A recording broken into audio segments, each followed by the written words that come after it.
नमस्कार दोस्तों। स्वागत है आप लोगों का एक बार फिर से आपके अपने इस चैनल पे। और ये जो इंतज़ार था आप लोगों का आज ख़त्म होने जा रहा है कि कट ऑफ क्या रहेगी। इसमें सिर्फ एक चीज़ मिसिंग है जो मैं आप लोगों को नेक्स्ट वीडियो में बताऊंगा, और मैंने यहाँ पे लिख भी दी है ये चीज़। देखो, मैं वीडियो बनाने से पहले कुछ भी छुपाता नहीं हूँ, सब कुछ ओपन रहता है। ठीक है, औरों की तरह नहीं कि अंदर क्या है कैसा, सारी की सारी चीज़ें मैंने यहाँ पे लिख देती है। एक्सपेक्टेड कट ऑफ RPCSF 2018 की रहेगी, जो वो वाली है यहाँ पे। देन अदर फीचर्स क्या है इस वीडियो में। टोटल स्टूडेंट कितने पेयर अपीयर हुए, दैनिक भास्कर का अजमेर का जो एक एडिशन आता है, अजमेर एडिशन दैनिक भास्कर, उसमें जो टोटल नंबर दिए गए थे मैं यहाँ पे वो बताने वाला हूँ।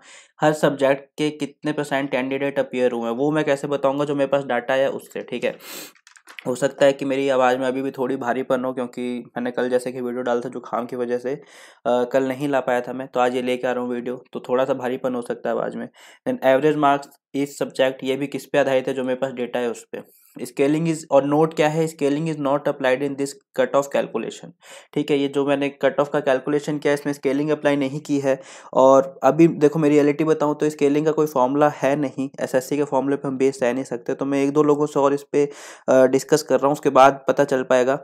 तो अगर स्केलिंग बेस्ड जो भी होगी कट ऑफ, उस पर हम बाद में बात करेंगे। पहले एवरेज क्या मार्क्स आ रहे हैं सबके कैसे, तो उससे भी बहुत ज़्यादा बहुत बड़ा आइडिया लग सकता है हम सबको। और आगे बढ़ने से पहले एक छोटा सा डिस्क्लेमर है।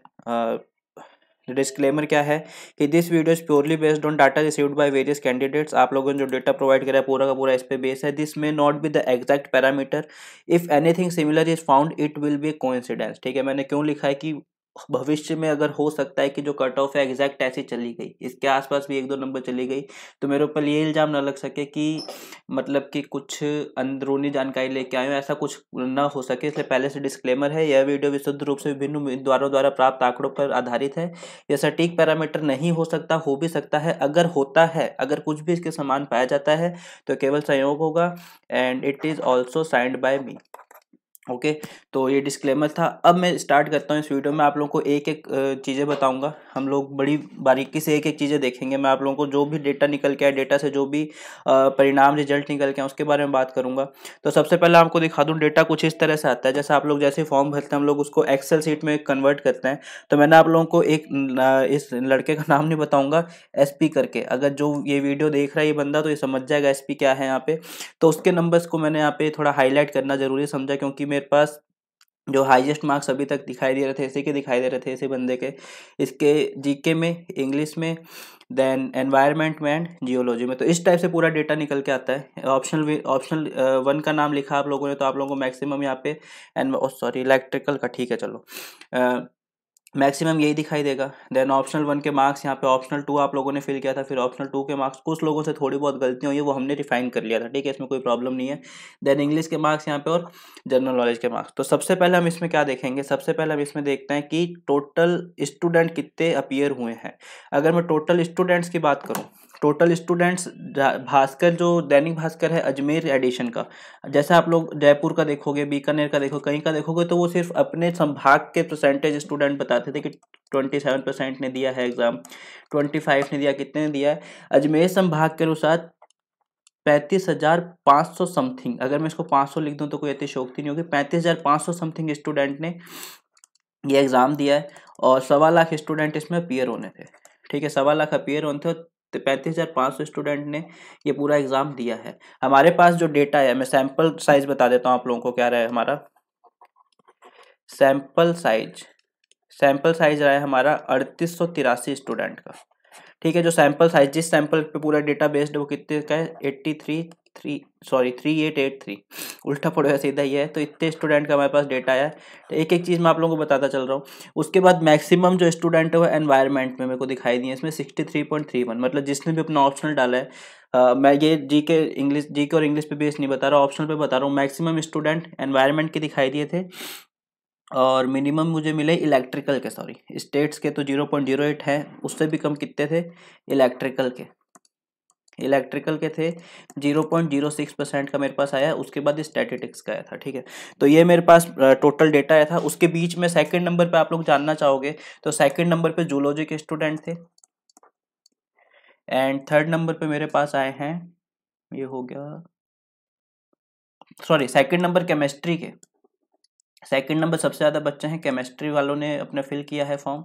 देखो मैं वापस बता रहा हूँ, ये जो मेरे पास डेटा है उस हिसाब से चेंज हो सकता है, मैंने स्टार्टिंग में डिस्क्लेमर दे दिया, लेकिन फिर भी बहुत बड़ा आइडिया लग जाता है हमको इतने सारे बच्चों का डेटा आने से। जैसे हम हमारे फ्रेंड सर्कल में ज़्यादा से ज़्यादा 100 बच्चों का हमको पता लग पाएगा, लेकिन इतना डेटा बहुत होता है। देन केमिस्ट्री का, फिर जूलॉजी का, उसके बाद लगभग बराबर बच्चे बैठे हैं मैथ्स में और बॉटनी में। मैथ्स और बॉटनी में इसमें अंतर आया था 0.30 का अंतर आया था। मतलब जितने भी स्टूडेंट थे उसमें 0.30 का अंतर है। ज़्यादा किस में थे वैसे? बॉटनी में, उसके बाद मैथ में। ठीक है, फिर ऐसे करते करते एग्रीकल्चर, फिजिक्स, कंप्यूटर एप्लीकेशन, ये सारे हैं। धीरे धीरे कम होते जा रहे हैं स्टूडेंट। तो मतलब मैंने आपको मैक्सिमम बता दिया, तो आप लोग देख सकते हैं जो भी डिसाइडेड फैक्टर है वो कौन सा, एनवायरनमेंट का है। फिर एनवायरनमेंट के बाद किसी का केमिस्ट्री है तो बहुत ज़्यादा डेडली कॉम्बिनेशन बन गया ये, क्योंकि केमिस्ट्री के और एनवायरनमेंट के आप लोग जब एवरेजेस को देखोगे तो आपकी आंखें फटी की फटी रह जाएंगी। तो हम लोग क्या करते हैं, सबसे पहले हर सब्जेक्ट के एवरेजेस को देखते चलते हैं, हर सब्जेक्ट के एवरेज स्कोर। तो एनवायरनमेंट में जो एवरेज स्कोर आया है, ठीक है, मैक्सिमम मैंने आपको बताया, एसपी नाम के लड़का 190 बता रहा है, but I can't believe it कि 190 हो सकते हैं, हो भी सकते हैं देखो, लेकिन फिर भी बहुत रेयर चांस में, ठीक है, बहुत रेयर चांस है जो 190 आ जाएंगे। लेकिन 180 से 190 के बीच में बिलीव करता हूँ मैं, तो 190 जैसे भी हैं बहुत अच्छा स्कोर है। और आप मेरे को मुझे लगता है आप टॉपर भी हो सकते हो इसमें है। तो 145 क्या है इसका एवरेज स्कोर, किसका गया है? एनवायरनमेंट का। ठीक है, मींस एवरेज का मतलब है 150, 160, 150, 160 आपको सबके देखने को मिलेंगे, लेकिन कई स्टूडेंट्स ने अपने जैसे 70 डाल दिए, किसी ने 85 डाल दिए, किसी ने 110 डाल दिया, उस वजह से एवरेज थोड़ा नीचे आ गया। अगर ये बिल्कुल भी 140 के आसपास सबके रहते ना, तो एवरेज चल जाता 155 के आसपास। ठीक है, तो मेरा जो एवरेज स्कोर इसमें एकदम सटीक आया वो 145 निकल के आया। फिर हम बात करें मैथ्स की, देखो मैं वापस से कह रहा हूँ कि हो सकता है ये ज़्यादा हो। हाँ, एक बात और बताना भूल गया, मैं एक फॉर्म और डालूंगा इसके डिस्क्रिप्शन में, वहाँ पे आप लोग अपना सुझाव दे सकते हैं कि आप लोगों को यहाँ कहाँ पे चेंज देखने को मिल रहा है। उसमें कुछ नहीं करना, बस आपका नाम होगा, एक ईमेल आईडी होगी, इस बार मैं ईमेल आईडी जरूर डालूंगा ताकि कोई भी फर्जी डाटा नहीं दे सके, और ताकि अब कुछ नहीं करना होगा आप लोगों को, मैं आपको बता दूंगा क्या है वो। तो इससे इसमें ज़्यादा भी जा सकता है, लेकिन जो एवरेज मेरे पास डेटा है उसमें ये निकल के आया है। देन मैं बात करूँ जूलॉजी की, जूलॉजी का बहुत कम, सबसे कम मेरे पास जूलॉजी का एवरेज आया 85 से 90 के बीच में। जितने भी डेटा आए हैं उसके हिसाब से बता रहा हूँ मैं। हो सकता है कि स्टैटिस्टिक्स का सबसे कम हो, लेकिन मेरे पास जितना डेटा है उस हिसाब से नहीं है। हो सकता है जब फाइनल डेटा है तब थोड़ा सा बढ़ जाए, कम हो जाए। देन 85 टू 90 रहेगा। बॉटनी की बात करें तो बॉटनी भी 125 से 130 के बीच में बच्चे रह रहे हैं, मतलब ज़्यादा भी बहुत टाइम ऐसा नहीं करा कि अब एवरेज में आप लोगों को पता होगा सब कुछ लिया जाता है, मतलब 125 से कम वाले भी, 125 से ज़्यादा वाले भी, तो इन बिटवीन यहाँ पे कहीं पे सारे के सारे लाई करेंगे। देन बात करें एग्रीकल्चर की, तो एग्रीकल्चर में 1110 है। जियोलॉजी में 105 से 1110 है।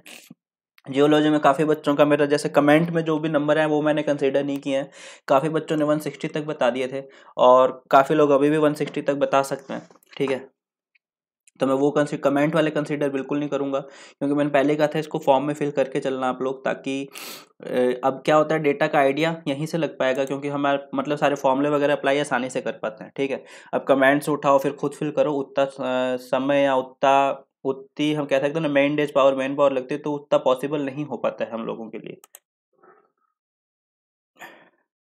ओके, सो यहाँ तक हो गया हमारे। अब नेक्स्ट है फॉरेस्ट्री का। फॉरेस्ट्री का दिखाइए, ओपन तो है ना, हाँ दिख रहा है। फॉरेस्ट्री का है 125, हॉर्टिकल्चर का 135, देन मैकेनिकल 125 से 130। काफ़ी स्टूडेंट्स 180 भी बता रहे हैं, मैकेनिकल में हो सकता है, लेकिन कम वाले भी काफ़ी हैं। एग्रीकल्चर इंजीनियरिंग, एग्रीकल्चर इंजीनियरिंग के 120 हैं। केमिस्ट्री के बहुत ज़्यादा, मैंने कहा था ना केमिस्ट्री का और एनवायरनमेंट का एकदम डेड लिस्ट कॉम्बिनेशन है, जो इन दोनों में है ना भाई साहब, और जे स्केलिंग नहीं होती है तो सारे इस कॉम्बिनेशन वाले बच्चे आप लोगों को फाइनल रिजल्ट में दिख जाएंगे, इस बात की गारंटी है। इसमें डिस्क्लेमर नहीं बोलूंगा मैं। ठीक, स्टैटिस्टिक्स का एकदम 100 आया है। ठीक है, इसके बच्चे भी बहुत ज़्यादा नहीं थे, मैंने बताया था आप लोगों को, कितने बताए थे, आई थिंक 0.8% बताए थे स्टैट्स के। ठीक है, स्टैट्स के कितने थे स्टूडेंट? 0.8 थे आई थिंक। ओके, और कंप्यूटर के 115 से 120, कंप्यूटर कितने 115 से 120, ये एवरेज है। इसमें मैंने ध्यान रखना कंप्यूटर एप्लीकेशन और कंप्यूटर इंजीनियरिंग इन दोनों को मिक्स करके डाला है। ठीक, इलेक्ट्रिकल, एक इलेक्ट्रिकल और था मेरे पास, इलेक्ट्रिकल मैंने यहाँ लिखा नहीं, इलेक्ट्रिकल वालों का जो एवरेज स्कोर आया था वो आया था मेरा 108 के आसपास, क्योंकि उसमें बहुत ज़्यादा स्टूडेंट थे नहीं, 0.08% थे। 108 से आप 110 मान के चल सकते हो। तो मतलब अगर आप सबका एवरेज निकाल लोगे यहाँ पे, ठीक है, सबका एवरेज अगर आप लोग यहाँ पे निकाल लोगे तो ये तो सबका एवरेज स्कोर आया था। अब मैंने इस एवरेज के हिसाब से जो ये वाला एवरेज दिखाया ना आप लोगों को, अब मैं बताता हूँ आपको सारे एवरेज नंबर। ये तो हमारे एवरेज मार्क्स आ गए सब्जेक्ट वाइज। अब मैं आप लोगों को लेके आता हूँ हमारे बाकी सब्जेक्ट के। जनरल नॉलेज में एवरेज मार्क्स कितने हैं? 56। जनरल नॉलेज में एवरेज मार्क्स हमारे पास जो है उसमें 56 हैं। मतलब 56। ये बिलीव के करने लायक है, क्योंकि इसमें मैक्सिमम किसी ने 90 बताए अपने एंड मिनिमम 31।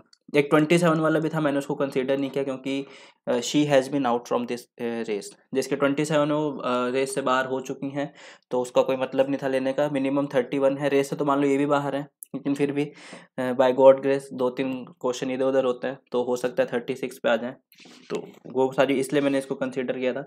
इंग्लिश में एवरेज मार्क्स ये बन रहे हैं, रियल में बन रहे हैं 95 तक। एक ने तो 100 डाले थे, तो 100 मैं नहीं मानता, क्योंकि एक क्वेश्चन वैसे 2 क्वेश्चन वैसे भी डिलीट होने वाले इंग्लिश में। इस वजह से मैक्सिमम 95 ओके है, कोई प्रॉब्लम नहीं है, और मिनिमम 35।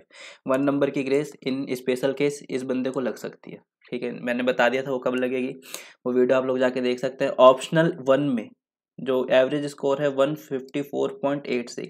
ये देखो, ये एवरेज स्कोर जो मैंने आपको सारे एवरेज बताए उससे नहीं निकाला है, ये निकाला है सारे मार्क्स ऐड किए ऑप्शनल 1 के। अब देखो मैं आपको एक बात बताता हूँ इसमें क्या हुआ है। जैसे फॉरेस्ट्री क्या है, किसी का ऑप्शनल फर्स्ट है तो किसी का ऑप्शनल सेकंड है। सेम क्या किसके साथ हुआ है, जैसे एनवायरनमेंट किसी ने ऑप्शनल फर्स्ट में डाला है, किसी ने ऑप्शनल सेकंड में डाला है, ठीक है। आप समझ रहे हो ना इस बात को, किसी का इस कॉलम में है तो किसी का इस कॉलम में है। उस हिसाब से अगर हम लोग अलग अलग मतलब सिर्फ ये, जैसे कि मैं बताना चाह रहा हूँ, जैसे ये कॉलम ऑप्शनल 1 के नंबर्स का है, ये कॉलम ऑप्शनल 2 के नंबर्स का है, ऐसे, ठीक है। तो अब एग्जाम्पल, किसी ने एनवायरनमेंट यहाँ लिख दिया, किसी ने यहाँ लिख दिया, किसी ने फॉरेस्ट्री यहाँ लिख दिया, किसी ने यहाँ लिख दिया, किसी ने केमिस्ट्री यहाँ लिख दिया, यहाँ लिख दिया, ठीक है। लेकिन जो ये वाला एवरेज मार्क्स दिख रहा है आपको, इस वाले कॉलम का दिख रहा है, ये वाला एवरेज मार्क्स दिख रहा है, इसका दिख रहा है। और जो मैंने सब्जेक्ट वाइज बताया है, वो एनवायरनमेंट कहाँ भी लिख जाए, जहाँ भी लिखा है उसके निकाल के फिर एवरेज निकाला है, ठीक है। ये बात समझ में आ गई। अभी मैक्सिमम मार्क्स इसमें 190 आए हुए हैं एनवायरनमेंट के, और मिनिमम 34 हैं। देन ऑप्शनल 2 के मैक्सिमम मार्क्स कितने हैं? 30 हैं। सॉरी, ये थोड़ा उलट फिर हो गया, 187। ये आई थिंक मैकेनिकल में किसी ने डाले थे, ये किसी के मैकेनिकल सब्जेक्ट के थे, और ये एनवायरनमेंट के मैंने आपको स्टार्टिंग में दिखाई दिए थे, और ये था 30। मिनिमम कितना है? 30। अब एक चीज, अगर मिनिमम मार्क्स मान लो एक ही बंदे के नहीं है, मिनिमम मार्क्स हमको कितने 40% एग्रीगेट लाना अनिवार्य है। 40% मिनिमम एग्रीगेट लाना अनिवार्य है। और अगर मैं यहाँ से कट ऑफ निकालना चाहूँ तो 400 नंबर के आसपास ये टोटल बैठ रहा है एवरेज वाला, ठीक है। तो आप लोग मान के चलो, इससे एवरेज पे तो बहुत सारे बच्चे हो जाएंगे। और इसमें जो बच्चे कॉल करेंगे, अभी देखो एक चीज इसमें और क्लियर करनी बाकी है, मैं आता हूँ खाली पेज पे। हमने क्या टोटल ले लिया? 400 के आसपास, ठीक है। 400 के आसपास टोटल क्या हो गया हमारे एवरेज मार्क्स वाले स्टूडेंट आ गए। अब यहाँ से क्या करेंगे हम, देखो इसमें कैटेगरी वाइज भी नहीं है। अब यहाँ से एक चीज़ मैं और बताता हूँ। सेकंड वीडियो जो लाएगा इसके बाद वाला, उसमें मैं 3 चीज़ें लेके आऊँगा। उसमें मैं 3 चीज़ें लेके, सॉरी 2 चीज़ें लेके आऊँगा। पहला तो स्केलिंग को अप्लाई करने का हम लोग ट्राई करेंगे, ठीक है। 2-3 लोगों से मैं बात करूँगा, उसके बाद स्केलिंग ट्राई करेंगे। सेकंड होगा हमारा कैटेगरी वाइज पे, कैटेगरी वाइज कट ऑफ बताना सबसे बड़ा होगा, ठीक है। क्योंकि इसमें मेरी एक गलती क्या रहेगी, फॉर्म में मैं कैटेगरी नहीं निकाल पाया, तो मैं कैटेगरी वाइज कैसे कट ऑफ कैलकुलेट करूंगा बता देता हूँ।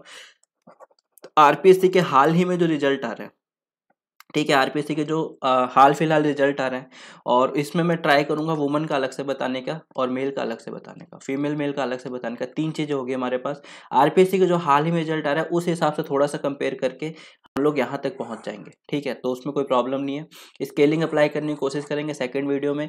और इसमें जो मैं आप लोगों को मेन बात बता रहा था, जो कट ऑफ इस हिसाब से रहने वाली है वो 420 से 430 के बीच में ये रहेगी जनरल के लिए, ठीक है। सॉक्ड मत होना, क्यों बता रहा हूँ, मैंने स्केलिंग अप्लाई नहीं की। और यहाँ पे जो मेन फैक्टर है एनवायरनमेंट वालों के लिए, वो प्लस में खेल जाएंगे उनकी वजह से सिर्फ, ठीक है। अगर जो मतलब कि स्टैट्स वाले हैं, मैकेनिकल वाले, वो चिंता मत करना, स्केलिंग 100% होएगी। और मैं आप लोगों को एक टास्क और दूंगा, क्या RTI लगाने का, वो मैं आप लोगों को अलग वीडियो में बताऊंगा। RTI लगाने के लिए अभी से लगाओगे तभी फायदे में रहोगे।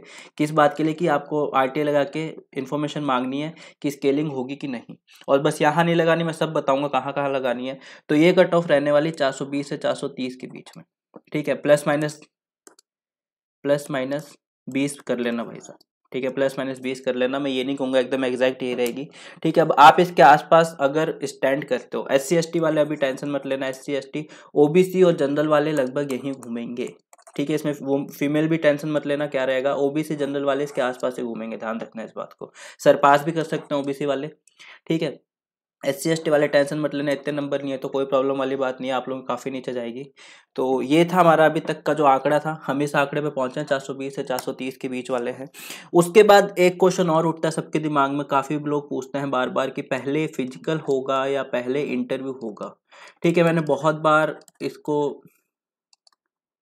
PDF को पढ़ा है, लेकिन उसमें सीधे सीधे क्या लिखा है कि इतने अभ्यर्थियों को हम लोग इंटरव्यू के लिए बुलाएंगे, बीच में कहीं भी फिजिकल का इन्होंने एक वो जिक्र होता है ना, वो नहीं किया। बाकी आप कोई अगर किसी में फिजिकल में पहले बुलाना होता है तो उसमें लिखा होता है कितने % बच्चों को हम लोग कहाँ बुलाएंगे फिजिकल में, फिर इसमें पास होने वालों का क्या होगा, पर्सनल इंटरव्यू टेस्ट होगा, ठीक है। तो इसमें ऐसा कुछ नहीं लिखा, इसमें सीधे लिखा है जो रिटन टेस्ट में पास होगा उसको इंटरव्यू के लिए कॉल किया जाएगा।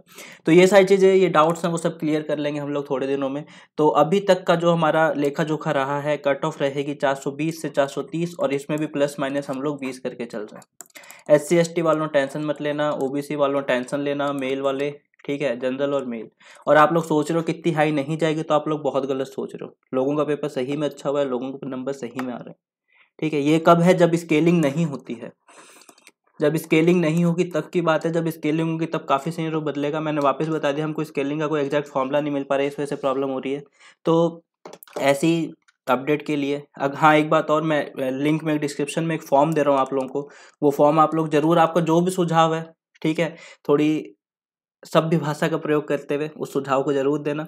उसमें आप लोगों को अपना नाम लिखना होगा, ईमेल आईडी से आप लोगों को बस ईमेल आईडी फिल करनी है, जिससे आप एंटर होगे वो करनी है, और एक सजेशन नाम से चीज़ लिख दूंगा, आपको जो लाइन लिखनी हो लिख देना सभ्य भाषा का प्रयोग करते हुए, ठीक है। तो ये तीन है। और सजेशन किस मामले में, अगर आपको लगता है कि कट ऑफ ऐसी नहीं होनी चाहिए, आपके जानकारों के और ज़्यादा नंबर आ रहे हैं, एवरेज आप लोगों के हिसाब से थोड़ी मार्क्स कम ज़्यादा है, तो वो सब आप बताना, ठीक है। तब तक के लिए इस वीडियो में बने रहने के लिए धन्यवाद। और आप लोगों का जो इंतजार था आज खत्म हुआ। मैं स्केलिंग वाला जो है उस पर मैंने आपको बता दिया कि आप प्रॉब्लम उस पर जरूर काम कर रहा हूँ। और ऐसे ही बने रहने के लिए इस वीडियो को लाइक जरूर करना, शेयर जरूर करना, और इस चैनल को सब्सक्राइब करना मत भूलिएगा। और जान से पहले बेल आइकन पर ऑल नोटिफिकेशन जरूर दबाना। Okay, thanks for watching this video.